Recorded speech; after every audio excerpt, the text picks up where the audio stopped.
ರಾಜಕೀಯ ಬೆಳವಣಿಗೆಗಳನ್ನ ನೋಡ್ತಾ ಇದ್ರೆ ಅರ್ಥ ಆಗದೆ ಇರೋದು ಒಂದು ಏನು ಅಂತಂದ್ರೆ ಡಿ ಕೆ ಶಿವಕುಮಾರ್ ಅವರ ನಡೆ. ಎಲ್ಲೂ ಅವರು ಆಚೀಚೆಗೆ ಒಂದು ಮಾತು ಕೂಡ ಬಿಟ್ವೀನ್ ದಿ ಲೈನ್ಸ್ ಒಂದು ಮಾತನ್ನ ಆಡ್ತಾ ಇಲ್ಲ. ಅಂದ್ರೆ ಪಕ್ಷಕ್ಕೆ ನಿಷ್ಠರಾಗಿನೇ ಯಾರ ವಿರುದ್ಧವೂ ನಾನಿಲ್ಲ, ನಾನು ಪಕ್ಷ ನಿಷ್ಠನಾಗಿ ಇದ್ದೀನಿ ಅನ್ನೋ ರೀತಿಯಲ್ಲಿ ಅವರ ಎಲ್ಲ ಹೇಳಿಕೆ ನಡೆಗಳಿದೆ. ಹಾಗಂತ ಸುಮ್ನಿದಾರ ಅಂತಂದ್ರೆ ಸುಮ್ನಿಲ್ಲ ಅನ್ನೋದು ಕೂಡ ಕಾಣಿಸ್ತಾ ಇದೆ. ಅವರನ್ನ ಹೇಗೆ ತಾವು ನೋಡ್ತೀರಿ ಈಗಿನ ಬೆಳವಣಿಗೆ ದೃಷ್ಟಿಯಲ್ಲಿ? ಮಂಜುಳಾ, ಇಲ್ಲಿವರೆಗೆ ಎರಡು ವಿದ್ಯಮಾನಗಳನ್ನ ಗಮನಿಸಬೇಕಾಗುತ್ತೆ. ಈ ಹಿಂದೆ ಮೊದಲಿಂದ ಹೇಳ್ತಾ ಇದ್ದು ಏನಂದ್ರೆ ಮುಖ್ಯಮಂತ್ರಿ ಯಾರಾಗ್ಬೇಕು, ಮಂತ್ರಿ ಮಂಡಲ ಹೇಗಿರ್ಬೇಕು, ಪುನರಚನೆ ಆಗ್ಬೇಕಾ, ವಿಸ್ತರಣೆ ಆಗ್ಬೇಕಾ, ಈ ಎಲ್ಲ ವಿಚಾರಗಳು ಬಂದಂತಹ ಸಮಯದಲ್ಲಿ ಡಿ ಕೆ ಶಿವಕುಮಾರ್ ಮತ್ತೆ ಅವರ ಆಪ್ತರು ಹೇಳ್ತಾ ಇದ್ದು ಹೈಕಮಾಂಡ್ ಅಂತ. ಆಗೆಲ್ಲ ಮುಖ್ಯಮಂತ್ರಿ ಸಿದ್ದರಾಮಯ್ಯ ಮತ್ತೆ ಅವರ ಬಣದಲ್ಲಿರುವಂತಹ ಶಾಸಕರು ಹೇಳ್ತಾ ಇದ್ದಂದು, ಶಾಸಕರ ಬಲ ಯಾರಿಗಿದೆಯೋ ಅವರು ಮುಖ್ಯಮಂತ್ರಿಗಳಾಗ್ತಾರೆ, ಶಾಸಕರ ಪ್ರೀತಿ ಯಾರಿಗಿರುತ್ತೆ, ಒಲವು ಯಾರಿರುತ್ತೋ ಅವರು ಮುಖ್ಯಮಂತ್ರಿ ಆಗ್ತಾರೆ, ಮುಖ್ಯಮಂತ್ರಿ ಆಯ್ಕೆ ಅಂತ ನಡೆಯುವಂಥದ್ದು ಶಾಸಕಾಂಗ ಸಭೆಯಲ್ಲಿ ಅನ್ನುವಂತ ಮಾತುಗಳನ್ನ ಹೇಳ್ತಿದ್ರು. ಈಗ ಏಕಾಏಕಿ ಮುಖ್ಯಮಂತ್ರಿ ಸಿದ್ದರಾಮಯ್ಯ ಅವರ ನಿಲುವಿನಲ್ಲಿ ಬದಲಾವಣೆ ಆಗಿದೆಯೇನೋ ಅನ್ನಿಸ್ತಾರೆ. ಯಾಕೆ ಅಂತಂದ್ರೆ ಅವ್ರು ಹೇಳಂಥದ್ದು ಹೈಕಮಾಂಡ್ ಹೇಳಿದ್ರೆ ಫೈನಲ್, ಹೈಕಮಾಂಡ್ ಹೇಳಿದ್ರೆ ಶಿವಕುಮಾರ್ ಕೇಳಬೇಕು, ನಾನು ಕೇಳಬೇಕು, ಎಲ್ಲರೂ ಕೇಳಬೇಕು. ಇದು ಸ್ವಲ್ಪ ನನಗೆ ಬೇರೆ ರೀತಿಯಾಗಿ ಅನ್ಸುತ್ತೆ. ಯಾಕೆ ಅಂತ ಹೇಳಿದ್ರೆ ಎಲ್ಲೋ ಒಂದ್ ವೇಳೆ ಸಿದ್ದರಾಮಯ್ಯ ಅವರಿಗೆ ಹೈಕಮಾಂಡ್ ಯಾವುದೋ ಒಂದು ಸಂದೇಶವನ್ನ ಕೊಟ್ಟಿದೆ, ಆ ಸಂದೇಶ ಕೊಟ್ಟಿರುವ ಹಿನ್ನೆಲೆಯಲ್ಲಿ ಈ ರೀತಿಯಾದಂತ ಮಾತುಗಳನ್ನ ಹೇಳ್ತಾ ಇದ್ದಾರೆ ಅನ್ಸುತ್ತೆ. ಇನ್ನೊಂದು ಪ್ರಮುಖವಾಗಿ ಇಲ್ಲಿ ಗಮನಿಸಬೇಕಾಗಿರೋದೇನೆಂದ್ರೆ, ಇಲ್ಲಿ ತನಕ ನಿಮ್ಗೆ ಕುದುರೆ ವ್ಯಾಪಾರ, ಶಾಸಕರ ಖರೀದಿ ವಿಪಕ್ಷದಿಂದ, ಅದರಲ್ಲೂ ಬಿಜೆಪಿಯಿಂದ ನಾವು ಅದನ್ನ ನೋಡ್ಕೊಂಡ್ ಬಂದಿದೀವಿ, ಅದಕ್ಕೆ ನಾವೆಲ್ಲ ವಿಟ್ನೆಸ್ ಆಗಿದ್ದೀವಿ. ಈಗ ಸ್ವಪಕ್ಷದ ಶಾಸಕರನ್ನೇ ಖರೀದಿ ಮಾಡ್ತಿದ್ದಾರೆ ಅನ್ನೋ ಆರೋಪ ವಿಪಕ್ಷದ ಕಡೆಯಿಂದ ಬರ್ತಾ ಇದೆ. 50 ಕೋಟಿ 70 ಕೋಟಿ ಎಲ್ಲ ಖರೀದಿ ಮಾಡ್ತಾ ಇದ್ದಾರೆ ಅಂತ. ಅಂದ್ರೆ ಅವ್ರು ಒಟ್ಟುಗೂಡಿಸ್ತಿರೋ ರೀತಿ ಮತ್ತು ಈ ಖರೀದಿ ಆರೋಪ, ಇದಕ್ಕೆ ಏನ್ ಪ್ರತಿಕ್ರಿಯೆ ನಟರಾಜ್ ಅವರು? ಈಗ ಒಟ್ಟು ನೀವು ನೋಡಿ, ಶಾಸಕರ ಖರೀದಿ ಪ್ರಕ್ರಿಯೆ ಅದು ಒಂದು ಪ್ರತಿಪಕ್ಷವಾಗಿ ಮಾಡುವಂತ ಆರೋಪ ಆಗುತ್ತೆ. ಆದ್ರೆ ಇಲ್ಲಿ ಕಾಂಗ್ರೆಸ್ ಪಕ್ಷದಲ್ಲಿ ಆ ರೀತಿಯಾದಂತಹ ವಾತಾವರಣ ಕಾಣಿಸ್ತಾ ಇಲ್ಲ. ಈಗ ಇಲ್ಲಿವರೆಗೆ ಹೇಳಿದ್ದು ಏನು ಅಂತಾರೆ, ಮುಖ್ಯಮಂತ್ರಿಗಳು ಹೇಳ್ತಾ ಇಲ್ಲ ಪಕ್ಷದ ಶಾಸಕಾಂಗ ಸಭೆಯಲ್ಲಾಗಬೇಕು, ಶಾಸಕರ ಬಲ ಯಾರಿಗಿರೋದು ಅಂತೇಳಿ. ಹಾಗಾಗಿ ಶಾಸಕರ ಒಟ್ಟು ತಮ್ಮ ಪರವಾಗಿ ಒಲವಿರುವಂತ ಶಾಸಕರ ಜೊತೆ ಮಾತಾಡ್ತಿದ್ದಾರೆ. ಶಾಸಕರದ್ದು ಹೇಗೆ ಅಂದ್ರೆ ಈ ಎರಡೂ ಕಡೆ ಬ್ಯಾಲೆನ್ಸಿಂಗ್ ಮಾಡ್ತಿದ್ದಾರೆ. ಕೆಲವು ಶಾಸಕರು ಸಿದ್ದರಾಮಯ್ಯ ಅವ್ರ ಜೊತೆಲೂ ಗುರುತಿಸ್ಕೊಳ್ತಾರೆ, ಶಿವಕುಮಾರ್ ಅವ್ರ ಜೊತೆಲೂ ಗುರುತಿಸ್ಕೊಳ್ತಾರೆ. ಎಲ್ಲಾದ್ರೂ ನನಗೇನಾದ್ರೂ ಲಾಭ ಸಿಗುತ್ತೆ, ಅಲ್ಟಿಮೇಟ್ಲಿ ಅವ್ರಿಗೂ ಕೂಡ ಅಧಿಕಾರ ಬೇಕು, ಮಂತ್ರಿ ಸಿಗುತ್ತಾ ಅಥವಾ ಒಂದು ಒಳ್ಳೆ ನಿಗಮ ಮಂಡಳಿಯಲ್ಲಿ ಏನಾದ್ರು ಸ್ಥಾನ ಸಿಗಬಹುದಾ ಅನ್ನುವಂತ ಲೆಕ್ಕಾಚಾರದಲ್ಲಿ ಎಲ್ಲಾ ಶಾಸಕರು ಇದ್ದಾರೆ. ಹೀಗಾಗಿ ಇಲ್ಲೇನೋ ಕುದುರೆ ವ್ಯಾಪಾರ ನಡೀತದೆ. ಕುದುರೆ ವ್ಯಾಪಾರ ಯಾವಾಗ ನಡೆಯುತ್ತೆ? ಎಡ್ಜ್ ಅಲ್ಲಿ ಇರುವಾಗ. ಏನು ಅಂತಂದ್ರೆ ಇನ್ನೇನು 110, 112, 13 ಏನು ಮ್ಯಾಜಿಕ್ ನಂಬರ್ ಬರುವಂತ ಸಮಯದಲ್ಲಿ ಈ ಕುದುರೆ ವ್ಯಾಪಾರಗಳು ನಡೆಯುತ್ತೆ. ಬ್ರೇಕ್ ಆಗುವಂತ ಸಮಯದಲ್ಲಿ ಕುದುರೆ ವ್ಯಾಪಾರ ನಡೆಯುತ್ತೆ. ಈಗ ನನಗನ್ಸಿರೋ ಮಟ್ಟಕ್ಕೆ ಪಾರ್ಟಿ ಬ್ರೇಕ್ ಆಗುತ್ತೆ ಅಥವಾ ದೊಡ್ಡ ವರ್ಟಿಕಲ್ ಸ್ಪ್ಲಿಟ್ ಆಗುತ್ತೆ. ಆ ರೀತಿಯಾದಂತ ಇದು ಲಕ್ಷಣಗಳು ಕಾಣಿಸ್ತಿಲ್ಲ. ಯಾಕೆ ಅಂತಂದ್ರೆ ಏನೇ ಹೋಗ್ಬೇಕಾದ್ರೆ 2/3 ಹೋಗ್ಬೇಕು. ಅಷ್ಟು ದೊಡ್ಡ ಪ್ರಮಾಣದ ಶಾಸಕರನ್ನ ಕರ್ಕೊಂಡು ಹೋಗ್ಲಿಕ್ಕೆ ಯಾರಿಗೆ ಸಾಮರ್ಥ್ಯ ಇದೆ? ಹೋಗ್ತಾರಾ? ಮತ್ತೆ ಹೈಕಮಾಂಡ್ ಸುಮ್ಮನೆ ಇರುತ್ತಾ? ಎಲ್ಲ ರೇ ಅನ್ನೋ ಪ್ರಶ್ನೆಗಳಿದಾವೆ. ಹಾಗಾಗಿ ಆ ತರದಕ್ಕೆ ಅವಕಾಶ ಇಲ್ಲ. ಒಂದು ಪ್ರತಿಪಕ್ಷವಾಗಿ ಬಿಜೆಪಿ ಅಂತ ಆರೋಪವನ್ನ ಮಾಡ್ತಾ ಇದೆ, ಅಷ್ಟಕ್ಕೆ ಸೀಮಿತ. ಆದ್ರೆ ಇಲ್ಲಿ ಶಿವಕುಮಾರ್ ಅವರು ಸಾಧ್ಯವಾದಷ್ಟು ಶಾಸಕರ ಬಲವನ್ನ ಗಿಟ್ಟಿಸಿಕೊಳ್ಳುವಂತ ಪ್ರಯತ್ನ ಮಾಡ್ತಿದ್ದಾರೆ. ಅದಕ್ಕೆ ಪ್ರಮುಖವಾದಂತ ಕಾರಣ ಮುಖ್ಯಮಂತ್ರಿ ಸಿದ್ದರಾಮಯ್ಯ ಅವರ ಆಪ್ತ ವಲಯದಿಂದ ಕೇಳಬಂದಂತ ಮಾತು ಏನಂತಂದ್ರೆ, ಮುಖ್ಯಮಂತ್ರಿ ಯಾರಾಗ್ಬೇಕು ಅನ್ನುವಂಥದ್ದು ಶಾಸಕಾಂಗ ಪಕ್ಷ ಸಭೆಯಲ್ಲಾಗ್ಬೇಕು, ಶಾಸಕರ ಒಲವಿದ್ದವರು ಮುಖ್ಯಮಂತ್ರಿಗಳಾಗ್ತಾರೆ ಅಂತ. ಈ ನಿಟ್ಟಿನಲ್ಲಿ ಶಾಸಕರನ್ನ ಮನವೊಲಿಕೆ ಪ್ರಯತ್ನವನ್ನ ಮಾಡ್ತಿದ್ದಾರೆ. ಈ ಮೊದಲಿಂದಲೂ ಡಿ ಕೆ ಶಿವಕುಮಾರ್ ಅವ್ರ ಜೊತೆಗಿದ್ದಂತ ಕೆಲವು ಶಾಸಕರುಗಳು ದೆಹಲಿಗೆ ಹೋಗ್ತಿದ್ದಾರೆ. ಅದರಲ್ಲಿ ಯಾರಾದ್ರೂ ಹೊಸದಾಗಿ ಆಡ್ ಆಗಿದ್ದಾರಾ ಏನು ಅನ್ನುವಂಥದ್ದು ಇಂಪಾರ್ಟೆಂಟ್. ಆದ್ರೆ ಏನೂ ಇಲ್ಲ. ಈ ಮೊದಲಿಂದನೂ ಶಿವಕುಮಾರ್ ಜೊತೆ ಸುತ್ತಮುತ್ತ ಯಾರೆಲ್ಲ ಟಳಾಯಿಸ್ತಾ ಇದ್ರು ಅವರೆಲ್ಲರೂ ಹಾಗೆ ಹೋಗಿದ್ದಾರೆ. ಹಾಗೆ ಸಿದ್ದರಾಮಯ್ಯ ಸುತ್ತಮುತ್ತ ಯಾರೆಲ್ಲ ನಾಯಕರುಗಳಿದ್ದಾರೆ ಮೊದಲಿಂದಲೂ ಯಾರು ಇರ್ತಾರೋ ಅವರೇ ಇರ್ತಾರೆ. ಇದ್ರ ನಡುವೆ ಉಳಿದಂತ ದೊಡ್ಡ ಮಟ್ಟದ ಶಾಸಕರು ತಮಗೆ ಎಲ್ಲಿ ಲಾಭ ಆಗುತ್ತೆ ಅನ್ನುವಂತ ಲಾಭ ನಷ್ಟದ ಲೆಕ್ಕಾಚಾರದಲ್ಲಿ ಇದ್ದಾರೆ. ಯಾರ ಜೊತೆ ಹೋದ್ರೆ ಏನಾಗುತ್ತೆ ಅಂತ ಎಲ್ಲರೂ ಇಬ್ಬರನ್ನು ಬ್ಯಾಲೆನ್ಸ್ ಮಾಡುವಂತ ಒಂದು ಪ್ರಯತ್ನವನ್ನ ಮಾಡ್ತಾ ಇದ್ದಾರೆ. ಹಾಗೆ ಇವತ್ತು ಹರಿಪ್ರಸಾದ್ ಅವರನ್ನ ರಾಹುಲ್ ಗಾಂಧಿ ಅವರು ಕರೆಸ್ಕೊಂಡಿದ್ದಾರೆ. ಮಂಗಳೂರಲ್ಲಿ ಇದ್ರು. ರಾಹುಲ್ ಗಾಂಧಿ ಅವರನ್ನ ಕರೆಸ್ಕೊಂಡು ಮಾತಾಡಿದ್ದಾರೆ. ಯಾಕೆ ಅಂತ ಹೇಳಿದ್ರೆ ಹರಿಪ್ರಸಾದ್ ರಾಜ್ಯದ ಒಬ್ಬ ಹಿರಿಯ ರಾಜಕಾರಣಿ, ಎಐಸಿಸಿಯಲ್ಲಿ ಸಾಕಷ್ಟು ವರ್ಷಗಳ ಕಾಲ ಇದ್ದು ಬಲ್ಲವರು. ಮತ್ತೆ ಇಂತಹ ಬಿಕ್ಕಟ್ಟುಗಳಾದಂತ ಸಮಯದಲ್ಲಿ ಅವರು ತಮ್ಮದೇ ಆದಂತಹ ಶೈಲಿನಲ್ಲಿ ಅದನ್ನ ಇತ್ಯರ್ಥ ಪಡಿಸಿದ್ದಾರೆ ಈ ಹಿಂದೆ ಕಾಂಗ್ರೆಸ್ ಆಡಳಿತ ಇರುವಂತ ಸಮಯದಲ್ಲಿ. ಹಾಗಾಗಿ ಅವರ ಅನುಭವವನ್ನ ಪಡ್ಕೊಳ್ಳೋ ನಿಟ್ಟಿನಲ್ಲಿ ರಾಹುಲ್ ಗಾಂಧಿ ಅವರು ಇವರನ್ನ ಕರೆಸ್ಕೊಂಡು ಮಾತಾಡಿದ್ದಾರೆ.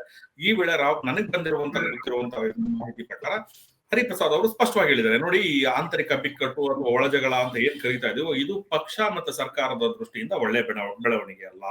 ಹಾಗಾಗಿ ನೀವು ಇಬ್ಬರನ್ನು ಕರೆದು ಇದಕ್ಕೊಂದು ಬ್ರೇಕ್ ಹಾಕ್ಬೇಕು. ಇಲ್ಲದೆ ಹೋದ್ರೆ ಪಕ್ಷಕ್ಕೆ ಮತ್ತು ಸರ್ಕಾರದ ವರ್ಚಸ್ಸು ಎರಡಕ್ಕೂ ಧಕ್ಕೆ ಬರ್ತದೆ.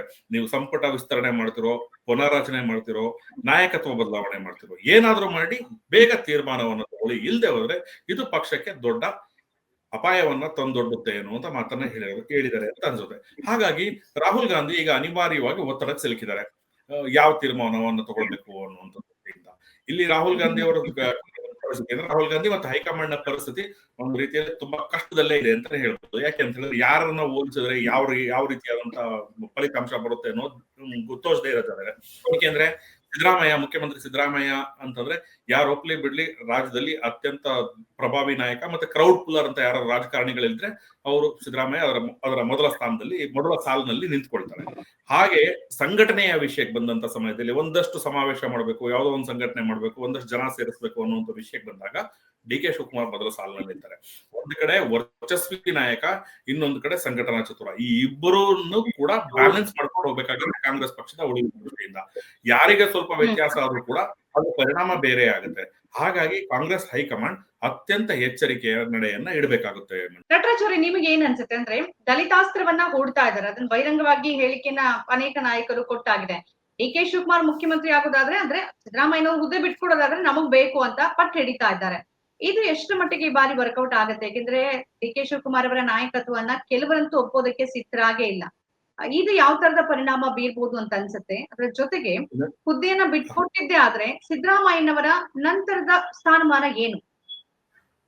ಇಲ್ಲ, ಈ ಚಂದ್ರಶೇಖರ್ ಅವರು ಅದಕ್ಕೆ ಬಹುತೇಕ ಉತ್ತರ ಕೊಟ್ಟಿದ್ದಾರೆ. ಹೈಕಮಾಂಡ್ ಈಗ ಅಂತಹ ಒಂದು ಪ್ರಯೋಗ ಮಾಡೋದಕ್ಕೆ ಮುಂದಾಗತ್ತೆ ಅಂತ ನನಗೇನು ಅನ್ನಿಸ್ತಾ ಇಲ್ಲ. ಅವರು ಅದನ್ನ ಹೇಳಿದ್ರು. ಹೈಕಮಾಂಡ್ ನಿಜವಾಗೂ ಇಕ್ಕಟ್ಟಿನಲ್ಲಿದೆ 2028 ಮುಂಬರುವ ವಿಧಾನಸಭೆ ಚುನಾವಣೆ. ಯಾಕೆ ಅಂತ ಹೇಳಿದ್ರೆ ದಲಿತ ಮುಖ್ಯಮಂತ್ರಿ ಅನ್ನುವಂತ ಒಂದು ಹೊಸ ದಾಳವನ್ನ ಪ್ರಯೋಗಿಸಿರೋದು ಡಿ ಕೆ ಶಿವಕುಮಾರ್ ಅವರನ್ನ ಕಟ್ಟಿ ಹಾಕ್ಲಿಕ್ಕೆ ಮಾಡಿರುವಂತ ತಂತ್ರವೇ ಹೊರತು ಅದನ್ನು ಅಷ್ಟೊಂದು ಸೀರಿಯಸ್ ಅಲ್ಲ. ಅಂದ್ರೆ ತುಂಬಾ ಈಗಾಗ್ಲೇ ಬಿಡಬೇಕು ಅನ್ನೋದು. ಈಗೇನ್ ಡಿ ಕೆ ಶಿವಕುಮಾರ್ ಮತ್ತು ಅವ್ರ ಆಪ್ತರು ಹೊರಟಿದ್ದಾರೆ, ಅಧಿಕಾರ ಹಸ್ತಾಂತರ ಮಾಡ್ಲೇಬೇಕು ಅಂತ ಹೊರಟಿದ್ದಾರೆ. ಆ ರೀತಿಯಾಗಿ ಅದಕ್ಕೆ ಎದುರೇಟು ಕೊಡುವ ರೀತಿಯಲ್ಲಿ ಮಾಡ್ಲೇಬೇಕು ದಲಿತ ಮುಖ್ಯಮಂತ್ರಿ ಅನ್ನೋ ರೀತಿಯಲ್ಲಿ ಹೋಗಿಲ್ಲ. ಇದೊಂದು ಇರ್ಲಿ, ಒಂದು ಚೆಕ್ ಅಂತ ಹೇಳಿ ಅದನ್ನ ಒಂದು ಇಡ್ಲಿಕ್ಕೆ ಕೊಟ್ಟಿದ್ದಾರೆ ಹೊರತಾಗಿ ಅದು ಅಷ್ಟೊಂದು ತುಂಬಾ ಗಂಭೀರ ಸ್ವರೂಪದ ಬೆಳವಣಿಗೆ ಅಂತ ನನಗೇನು ಅನ್ನಿಸ್ತಾ ಇಲ್ಲ. ಅದು ಶಿವಕುಮಾರ್ ಅವರನ್ನ ಕಟ್ಟಿ ಹಾಕುವ ಯಂತ್ರ, ಹೆಚ್ಚು ತಂತ್ರ ಅಂತ ಹೇಳ್ಬೋದು. ಹೆಚ್ಚು ಅಂತ ಹೇಳಿದ್ರೆ ಒಂದು ಈಗ ಇರುವಂತ ಪರಿಸ್ಥಿತಿ, ಈ ಹಿಂದೆ ಕೂಡ ಚರ್ಚೆ ಇತ್ತು, ಮತ್ತೆ ಒಂದೆರಡು ಹೆಚ್ಚುವರಿ ಉಪಮುಖ್ಯಮಂತ್ರಿ ಹುದ್ದೆಯನ್ನ ಸೃಷ್ಟಿ ಮಾಡಬೇಕು ಅಂತ. ಹಾಗಾಗಿ ಒಂದು ದಲಿತ ಸಮುದಾಯಕ್ಕೆ ಸೇರಿದಂತ ಕಲ್ಯಾಣ ಕರ್ನಾಟಕ ಪ್ರಾಂತ್ಯಕ್ಕೂ ಸೇರಿದಂತವರ ಒಬ್ಬರನ್ನ ಉಪಮುಖ್ಯಮಂತ್ರಿ ಮಾಡುವಂಥದ್ದು, ಹಾಗೆ ವೀರಶೈವ ಲಿಂಗಾಯತ ಸಮುದಾಯಕ್ಕೆ ಸೇರಿದಂತವ್ರನ್ನ ಕಿತ್ತೂರು ಕರ್ನಾಟಕ ಪ್ರಾಂತ್ಯದಿಂದ ಉಪಮುಖ್ಯಮಂತ್ರಿ ಮಾಡೋದು. ಈಗ ಹಳೆ ಮೈಸೂರು ಪ್ರಾಂತ್ಯಕ್ಕೆ ಸೇರಿದಂತ ಒಕ್ಕಲಿಗ ಸಮುದಾಯದ ಡಿ ಕೆ ಶಿವಕುಮಾರ್ ಅವರು ಉಪಮುಖ್ಯಮಂತ್ರಿ ಆಗಿರ್ತಾರೆ. ಇನ್ನು ಹಿಂದುಳಿದ ವರ್ಗಗಳ ಸಿದ್ದರಾಮಯ್ಯ ಅವರು ಮುಖ್ಯಮಂತ್ರಿ ಆಗಿರ್ಲಿ. ಇದು ಒಂದು ರೀತಿಯಾದಂತಹ ರಾಜಕೀಯ ಸಮೀಕರಣ ಮಾಡೋಣ, ಜಾತಿ ಸಮೀಕರಣ ಅನ್ನೋ ರೀತಿಯಲ್ಲಿ ರಾಜಕೀಯ ಚರ್ಚೆಗಳು ನಡೆದಿದ್ವು. ಅದೇ ಮುಂದುವರಿಬಹುದು ಅಂತ ಅನ್ಸುತ್ತೆ. ಆದ್ರೆ ಏಕಾಏಕಿ ಏನೋ ದಲಿತ ಮುಖ್ಯಮಂತ್ರಿ ಆಗ್ತಾರೆ, ಚೇಂಜ್ ಆಫ್ ಗಾರ್ಡ್ ಆಗ್ಬಿಡುತ್ತೆ, ಆದ ಕೂಡಲೇ ಸಿದ್ದರಾಮಯ್ಯ ಬದಲಾದ ಕೂಡಲೇ ದಲಿತ ಸಿಎಂ ಆಗ್ತಾರೆ ಅನ್ನುವಂತ ಬೆಳವಣಿಗೆಗಳು ಕಾಣಲ್ಲ. ಯಾಕೆಂದ್ರೆ ಮಂಜುಳಾ, ನಾವು ಎಷ್ಟೇ ದೊಡ್ಡದಾಗಿ ಮಾತಾಡ್ಬೋದು, ಕಾಂಗ್ರೆಸ್ ಪಕ್ಷ ಎಷ್ಟೇ ಸಾಮಾಜಿಕ ನ್ಯಾಯ ತತ್ವ ಸಿದ್ಧಾಂತ ಇವನ್ನೆಲ್ಲವನ್ನೂ ಮಾಡ್ಬೋದು, ಅಂತಿಮವಾಗಿ ಪಕ್ಷ ತಗೊಳ್ಳುವಂಥದ್ದು, ನಿರ್ಧಾರ ತಗೊಳ್ಳುವಂಥದ್ದು ಅಧಿಕಾರ, ರಾಜಕೀಯ ಅಧಿಕಾರ ಯಾರಿಗೆ ಸಿಗುತ್ತೆ ಅಂತ. ಈ ಹಿಂದೆ ಕಾಂಗ್ರೆಸ್ ಅಂತ ಒಂದು ಪ್ರಯೋಗವನ್ನ ಮಾಡಿತ್ತು. ಕರ್ನಾಟಕದಲ್ಲಿ ಮಲ್ಲಿಕಾರ್ಜುನ್ ಖರ್ಗೆ ಅವರ ಕೆಪಿಸಿಸಿ ಅಧ್ಯಕ್ಷರನ್ನಾಗಿ ನೇಮಕ ಮಾಡಿ ಚುನಾವಣೆಯನ್ನ ಎದುರಿಸಿತ್ತು. ಆ ಸಮಯದಲ್ಲಿ ಬಹುತೇಕ ಕಾಂಗ್ರೆಸ್ ಅಧಿಕಾರಕ್ಕೆ ಬಂದ್ರೆ ಖರ್ಗೆ ಅವರು ಮುಖ್ಯಮಂತ್ರಿ ಆಗ್ತಾರೆ ಅನ್ನೋ ರೀತಿಯಲ್ಲಿ ಬಿಂಬಿಸಲಾಯಿತು. ಆದ್ರೆ ಕರ್ನಾಟಕದ ಎರಡು ಪ್ರಬಲ ಸಮುದಾಯಗಳಾದಂತ ವೀರಶೈವ ಲಿಂಗಾಯತ ಮತ್ತೆ ಒಕ್ಕಲಿಗ ಸಮುದಾಯ ಯಾವುದೇ ಕಾರಣಕ್ಕೂ ದಲಿತ ಸಮುದಾಯದ ನಾಯಕ ನಮ್ಮ ಮುಖ್ಯಮಂತ್ರಿ ಅಂತ ಒಪ್ಕೊಳ್ಳಿಕ್ ರೆಡಿ ಇಲ್ಲ. ಹಾಗಾಗಿ ಅವರು ಕಾಂಗ್ರೆಸ್ ಪಕ್ಷದ ವಿರುದ್ಧ ಮತ ಹಾಕಿದ್ರು. ಈ ಉದಾಹರಣೆ ರಾಜ್ಯದಲ್ಲಿ ಇದೆ. ಹಾಗಾಗಿ ಹಿಂದೆ ಬೇರೆ ಬೇರೆ ಕಡೆ ಕಾಂಗ್ರೆಸ್ ಅಂತಹ ಪ್ರಯೋಗವನ್ನ ಮಾಡಿದೆ. ಮಹಾರಾಷ್ಟ್ರದಲ್ಲಿ ಸುಶೀಲ್ ಕುಮಾರ್ ಶಿಂದೆ ಅವರನ್ನ ಪ್ರಯೋಗವನ್ನ ಮಾಡಿ ಅಲ್ಲಿ ಮತ್ತೆ ಅಷ್ಟೊಂದು ದಲಿತ ಸಮುದಾಯದ ಪ್ರಾಬಲ್ಯ ಇರುವಂತ ಮತ್ತೆ ರಾಜಕೀಯ ಅರಿವು ಇರುವಂತ ಒಂದು ರಾಜ್ಯ ಅಲ್ಲಿ ಎಡವಿದೆ. ಹಾಗಾಗಿ ಇಲ್ಲಿ ಇಂತಹ ಸಮಯದಲ್ಲಿ ಇಡೀ ದೇಶದಲ್ಲಿ ಕಾಂಗ್ರೆಸ್ ಪಕ್ಷ ದೊಡ್ಡ ಪ್ರಮಾಣದಲ್ಲಿ ಸೋಲನ್ನು ಅನುಭವಿಸಿದೆ. ಇರುವಂತ ಏಕೈಕ ದೊಡ್ಡ ರಾಜ್ಯ ಅಂದ್ರೆ ಕರ್ನಾಟಕ ಮಾತ್ರ. ಅಂತಹ ರಾಜ್ಯವನ್ನ ಕಳ್ಕೊಳ್ಳುವಂತ ಪ್ರಯತ್ನವನ್ನ ಏನು ಈ ಒಂದು ಸಾಮಾಜಿಕ ನ್ಯಾಯ ತತ್ವಕ್ಕೆ ಕಟ್ಟು ಬಿದ್ದು ಪ್ರಯೋಗ ಮಾಡುತ್ತಾ ಅನ್ನುವಂತ ಸ್ಥಿತಿಲಿ ಇದೆಯಾ ಅಂತ ನನಗೇನೋ ಅನುಮಾನ. ಯಾಕೆಂದ್ರೆ ಅದು ಇಲ್ಲ ಅಂತ. ಯಾಕೆ ಕೊನೆಯ ಅವಧಿಯಲ್ಲಿ ಡಿ ಕೆ ಶಿವಕುಮಾರ್ ಅವರನ್ನೇ ಮುಖ್ಯಮಂತ್ರಿ ಮಾಡಿದ್ರು.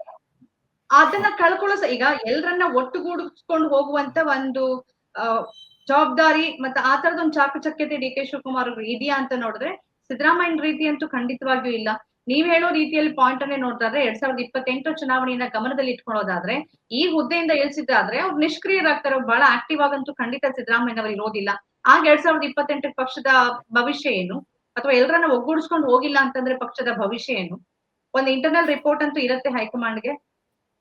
ಹೌದು ಮಂಜುಳಾ, ನಾನು ಹೇಳಿಲ್ಲ. ನಾನು ಹೇಳಿದ್ದು ಸಿದ್ದರಾಮಯ್ಯ ಅವರ ಅಧಿಕಾರದಿಂದ ಇಳಿಸುತ್ತೆ ಅಂತ ಹೇಳಲೇ ಇಲ್ಲ. ನಾನು ಹೇಳಿದ್ದು ಒಂದ್ ವೇಳೆ ಆದ್ರೆ ಅವ್ರನ್ನ ಬದಲಾವಣೆ ಮಾಡುತ್ತೆ ಅಂತಾನೆ ಹೇಳಲೇ ಇಲ್ಲ. ಒಂದು ರಾಜಕೀಯ ಸಮೀಕರಣ ಅಥವಾ ಜಾತಿ ಸಮೀಕರಣ, ಜಾತಿ ಲೆಕ್ಕಾಚಾರ ಹೇಗೆ ಕಾಂಗ್ರೆಸ್ ಪಕ್ಷದಲ್ಲಿ ಸಿದ್ದರಾಮಯ್ಯ ಆಪ್ತ ವಲಯದಲ್ಲಿ ಬೇರೆ ಬೇರೆ ಕಡೆ ನಡೀತಾ ಇರೋದು ಅಂದ್ರೆ, ಪ್ರಬಲ ಸಮುದಾಯಗಳಾಗಿರುವಂತ ಒಕ್ಕಲಿಗ ಮತ್ತೆ ವೀರಶೈವ ಸಮುದಾಯಕ್ಕೆ ಒಂದೊಂದು ಉಪಮುಖ್ಯಮಂತ್ರಿ ಹುದ್ದೆ. ಈಗ ಆಲ್ರೆಡಿ ಒಕ್ಕಲಿಗ ಸಮುದಾಯದ ಡಿ.ಕೆ. ಶಿವಕುಮಾರ್ ಅವರಿದ್ದಾರೆ. ಅದರ ಜೊತೆಗೆ ಲಿಂಗಾಯತ ಸಮುದಾಯಕ್ಕೆ ಸೇರಿದಂತ ಯಾರು ಬೇಕಾದ್ರೂ ಆಗ್ಬೋದು, ಅವರನ್ನ ಉಪಮುಖ್ಯಮಂತ್ರಿ ಮಾಡೋದು. ಹಾಗೆ ದಲಿತ ಸಮುದಾಯಕ್ಕೆ ಸೇರಿದವರನ್ನ ಉಪಮುಖ್ಯಮಂತ್ರಿ ಮಾಡುವಂಥದ್ದು. ಆ ಲೆಕ್ಕಾಚಾರ ಮಾಡುವಂತ ಸಮಯದಲ್ಲಿ ಕಾಂಗ್ರೆಸ್ ಪಕ್ಷದ ಏನು ಥಿಂಕ್ ಟ್ಯಾಂಕ್ ಯೋಚನೆ ಮಾಡ್ತಾ ಇದೆ, ಕಲ್ಯಾಣ ಕರ್ನಾಟಕ ಪ್ರದೇಶದಲ್ಲಿ ದಲಿತ ಸಮುದಾಯದ ಮತಗಳು ಹೆಚ್ಚಿನ ಪ್ರಮಾಣದಲ್ಲಿದ್ದಾವೆ. ಹಾಗಾಗಿ ಆ ಪ್ರದೇಶದ ದಲಿತ ಸಮುದಾಯದ ನಾಯಕರು, ಹಾಗೆ ಕಿತ್ತೂರು ಕರ್ನಾಟಕ ಪ್ರದೇಶದಲ್ಲಿ ವೀರಶೈವ ಲಿಂಗಾಯತ ಸಮುದಾಯದವರು ಹೆಚ್ಚಿನ ಸಂಖ್ಯೆಯಲ್ಲಿದ್ದಾರೆ, ಇಲ್ಲಿ ಆ ಸಮುದಾಯಕ್ಕೆ ಕೊಡಬೇಕು ಅನ್ನುವಂತ ಚರ್ಚೆ ನಡೆದಿದೆ. ಹಾಗಾಗಿ ಮುಖ್ಯಮಂತ್ರಿಯಾಗಿ ಹಿಂದುಳಿದ ವರ್ಗಕ್ಕೆ ಸೇರಿದಂತ ಸಿದ್ದರಾಮಯ್ಯ ಅವರೇ ಮುಂದುವರಿತಾರೆ. ಈ ರೀತಿಯಾದಂತ ಚರ್ಚೆಗಳು ನಡೆದಿರೋದು ಅಂತ ನಾನು ಹೇಳಿದೆ. ಆದ್ರೆ ಈಗ ಬೇರೆ ಬೇರೆ ಬದಲಾವಣೆಗಳಾಗಿದೆ. ಆಗ ಆ ಲೆಕ್ಕಾಚಾರ ಇಟ್ಕೊಂಡು ಮುಂಬರುವ ವಿಧಾನಸಭೆ ಚುನಾವಣೆಯನ್ನ ಎದುರಿಸಬೇಕು ಅನ್ನುವಂಥದ್ದು ಕಾಂಗ್ರೆಸ್ನ ಒಂದು ಚಿಂತನಾ ಶೈಲಿ ದೊಡ್ಡ ಪ್ರಮಾಣದಲ್ಲಿ. ಯಾಕೆಂತಂದ್ರೆ ನೀವು ಈ ಕಡೆ ಒಕ್ಕಲಿಗರ ಮತಗಳನ್ನ ಪಡ್ಕೊಳ್ತೀರಾ, ಆ ಕಡೆ ಲಿಂಗಾಯತರ ಮತಗಳನ್ನ ಪಡ್ಕೊಳ್ತೀರಾ, ದಲಿತ ಮತಗಳು ಜೊತೆಗೆ ಹಿಂದುಳಿದವರು ಅಂದ್ರೆ ಎಲ್ಲ ಮತಗಳನ್ನ ಪರಿಕರಿಸುವಂತ ಪ್ರಯತ್ನ. ಯಾಕೆ ಅಂತ ಹೇಳಿದ್ರೆ ಬಿಹಾರ ವಿಧಾನಸಭೆ ಚುನಾವಣೆ ಅವರಿಗೆ ಸಾಕಷ್ಟು ಎಚ್ಚರಿಕೆಯ ಪಾಠವನ್ನ ಕಲಿಸಿದೆ. ಬಿಹಾರ ವಿಧಾನಸಭಾ ಚುನಾವಣೆ ಮುಸ್ಲಿಂ ಮತ್ತೆ ಯಾದವ ಮತ ಬ್ಯಾಂಕ್ ನಮ್ ಕೈ ಹಿಡಿಯುತ್ತೆ ಅನ್ನುವಂತ ಲೆಕ್ಕಾಚಾರದಲ್ಲಿದ್ದು ಅದೇ ಮತಗಳು ಪ್ಲಸ್ ಮಾಡ್ಲಿಕ್ಕೆ ಹೋಗ್ಲಿಲ್ಲ. ಮುಸ್ಲಿಂ ಇರೋತ್ತಿಗೆ ಹೌದು, ಕರ್ನಾಟಕದಲ್ಲಿ ಮುಸ್ಲಿಂ ಸಮುದಾಯ ಕಾಂಗ್ರೆಸ್ ಪಕ್ಷದಲ್ಲಿ ಇದೆ, ಆಯ್ತು, ಅದರ ಪ್ಲಸ್ ಏನು, ಅದಕ್ಕಿಂತ ಹೆಚ್ಚುವರಿ ಮತಗಳನ್ನ ಹೇಗೆ ಈಗ 100 ಜನ ಅಲ್ಪಸಂಖ್ಯಾತ ಮುಸ್ಲಿಂ ಸಮುದಾಯದ ಇದಾರೆ ಅಂದ್ರೆ 100 ಜನನು ಬಂದು ಮತಗಟ್ಟೆಗೆ ಬರಲ್ಲ, 80 ಜನ. 80 ಆದ್ಮೇಲೆ ನೆಕ್ಸ್ಟ್ ಏನು? ಬಿಜೆಪಿ ಪ್ರಯತ್ನ ಏನಿದೆ, ಅವ್ರದೇ ಆದಂತ ಒಂದು ಮತ ಬ್ಯಾಂಕ್ ಅನ್ನ ಇಟ್ಕೊಂಡಿದೆ. ಮತ ಬ್ಯಾಂಕ್ ಅನ್ನ ಭದ್ರಾ ಮಾಡ್ಕೊಳ್ಳುವ ಜೊತೆಗೆ ಹೆಚ್ಚುವರಿ ಮತಗಳಿಗಾಗಿ ಹುಡುಕಾಟವನ್ನ ಮಾಡ್ತಾ ಇದೆ. ಅದನ್ನ ಬಳಕೆ ಮಾಡ್ತೀರಿ. ಈಗ ಕರ್ನಾಟಕದಲ್ಲಿ ಒಂದು ಹೊಸ ಇದನ್ನ ಶುರು ಮಾಡಿದೆ, ಭೀಮ ಹೆಜ್ಜೆ ಅಂತ ಒಂದು ಕಾರ್ಯಕ್ರಮವನ್ನ ಘೋಷಣೆ ಮಾಡಿದ್ದಾರೆ.